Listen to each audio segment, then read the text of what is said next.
ఒక మాట మాట్లాడేటప్పుడు కూడా భయంతో మాట్లాడాలి. దేవుని బిడ్డలో నోటికి ఏ మాట పడితే ఆ మాట, అద్దు అదుపు లేకుండా ఏ మాట పడితే ఆ మాట ప్రభు బిడ్డలు మనం మాట్లాడకూడదు. ఎందుకో తెలుసా? రేపు తీర్పు దినాన నోటి మాటను బట్టి దేవుడు తీర్పు తీరుస్తాడట.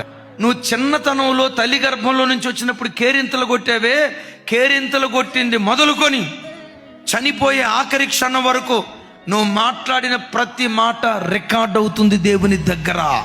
ఈ కాలంలో మనం మాట్లాడిన మాటలు ఫోన్లో రికార్డ్ అవుతున్నాయా లేదా? నేనంట మనిషి తయారు చేసిన ఫోన్కే ఇంత టెక్నాలజీ ఉంటే మనిషికి ఆ జ్ఞానం ఇచ్చిన దేవుని దగ్గర ఇంకెంత టెక్నాలజీ ఉంటుంది? అయ్యలారా, అమ్మలారా, ఓ మాట మాట్లాడేటప్పుడు నా మాట నా దేవుడు వింటున్నాడు, నా మాట నా దేవుడు వింటున్నాడు. ఎప్పుడు ఆ భయం నీ గుండెల్లో గూడు కట్టుకో. ఎందుకు ఆ భయం గూడు కట్టుకోవాలో తెలుసా? యెహోవా యందైన భయం పవిత్రమైనది అని రాస్తుంది.